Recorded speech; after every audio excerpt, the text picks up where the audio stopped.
প্রিয় ভিউয়ার্স, আমরা অনেক সময় ব্যস্ততার জন্য ছবি তুলতে পারি না অথবা সেভাবে পোশাক পরে স্টুডিওতে যাওয়া হয় না। তো সমস্যা নাই, বর্তমান যুগে এখন আপনি যে কোনো সময় যে কোনো পরিস্থিতিতে ছবি তুলতে পারবেন। এবং আপনি যদি একটা ওয়েবসাইটের ঠিকানা জানেন, তাহলে সেখানে খুব সহজেই আপনার যে কোনো ছবিকে একটা স্মার্ট ছবিতে রূপান্তর করতে পারবেন। তো চলুন আজকে আমরা শিখে আসি কিভাবে একটা ছবিকে পাসপোর্ট ছবি আকার আমরা উপস্থাপন করতে পারি এবং তাৎক্ষণিক আমরা ব্যবহার করতে পারি। তো সেক্ষেত্রে আমাকে প্রথমে চলে যেতে হবে আমাদের গুগল ক্রোম ব্রাউজারে। আমি গুগল ক্রোম ব্রাউজার ওপেন করলাম। এরপর আমার সার্চ বারে লিখতে হবে কাট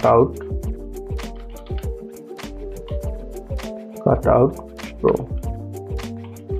এটা লিখে আমি ইন্টার প্রেস করলাম। ইন্টার প্রেস করার পরে আমার প্রথমে যে ওয়েবসাইট চলে আসবে, তো আমি এখানে একটা ক্লিক করব। ক্লিক করার পরে আপনি এখান থেকে চলে যাবেন নিচে স্ক্রল করে যাওয়ার পরে আপনি দেখবেন যে পাসপোর্ট ফটো মেকার। তো এটা আপনি একটা সিলেক্ট করবেন। আমি সিলেক্ট করলাম। তো সিলেক্ট করার পরে এখানে দেখবেন যে আপলোড ইমেজে আমি ক্লিক করলাম। ক্লিক করার পরে আমি আমার কম্পিউটার থেকে অথবা মোবাইল থেকে, আপনি মোবাইল থেকেও করতে পারবেন, কম্পিউটার থেকেও করতে পারবেন, দুটোটা কোনোটাই সমস্যা নেই। তো আপনি আপনার যেখানে ছবি আছে সেটা সিলেক্ট করবেন। আমি আমার ডেস্কটপে একটা ছবি রাখলাম পাসপোর্ট, তো আমি এটা সিলেক্ট করলাম।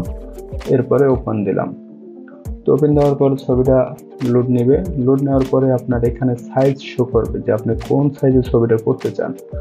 যে সাইজেই করতে চান অনেকগুলো সাইজ পাবেন। তো আপনি এখান থেকে পছন্দ করবেন আমি কোন সাইজটাই করতে চাই। তো যাই হোক, আমি যেহেতু পাসপোর্ট ছবি করতে চাই, আমি পাসপোর্টটাই সিলেক্ট করব। তো আমি এখান থেকে পাসপোর্ট ছবি সিলেক্ট করলাম। সাইজটা সিলেক্ট করার পরে এখন আমার এই ছবিটার যদি আমি ব্যাকগ্রাউন্ড চেঞ্জ করতে চাই বা কাটতে চাই, এখান থেকে আমি কাটতে পারবো। তো আমি যাই হোক ব্যাকগ্রাউন্ড যদি আমি একটা কালার দিতে চাই, যে তাহলে আমার এখান থেকে কালার সিলেক্ট করতে হবে। এখান থেকে আপনি যে কালার চান সেটা আপনি ক্লিক করবেন। আমি ব্যাকগ্রাউন্ড কালার এটা নিলাম। নেওয়ার পরে এরপরে আমি যদি এইটার পোশাক চেঞ্জ করতে চাই, যেমন অনেক সময় আমরা সেভাবে পোশাক থাকে না, বা আমরা একটা স্মার্ট যদি পোশাক দিতে চাই, তো আমি এখানে ক্লিক করব। এখানে অনেকগুলো আপনি ছবি পাবেন, যেখান থেকে আপনার যে ফটোটা পছন্দ আপনি সেই পোশাকটাই আপনার শরীরে ব্যবহার করতে পারবেন। তো আমি এখান থেকে যে কোনো একটা ছবি চয়েস করি। এরপরে প্রসেসিং নেবে, একটু সময় অপেক্ষা করতে হবে। প্রসেসিং নেওয়ার পরে আপনার এই ছবিটা ব্যাকগ্রাউন্ডের সাথে অ্যাডজাস্ট হয়ে যাবে। তো সে পর্যন্ত আমরা ওয়েট করি। দেখেন কত সুন্দরভাবে ছবিটা অ্যাড হয়ে গেছে। তো এভাবে আমি আমার পাসপোর্ট ছবি করতে পারবো। এরপরে এখানে ডান বাটন আছে, ডানে ক্লিক করতে হবে। দেখেন এখন দুইটা ছবির ভিতরে পার্থক্য দেখতে পারবেন। এই ছবিটার সাথে এই ছবিটা অনেক পার্থক্য আছে। তো এখন যদি এই ছবিটা আমি ডাউনলোড করতে চাই, সেখান থেকে এখানে আমি কোন ফরম্যাটে ডাউনলোড করব, পিএনজি, জেপিজি। আমি যদি পিএনজি ফরম্যাট ডাউনলোড করি সেটাও পারবো, যদি মন চাই জেপিজি। তো আমি জেপিজি সিলেক্ট করলাম। এরপরে ডাউনলোডে ক্লিক করলাম। দেখেন আমার সুন্দর ছবিটা ডাউনলোড হয়ে গেল। এখন যদি আমি এটা ওপেন করি,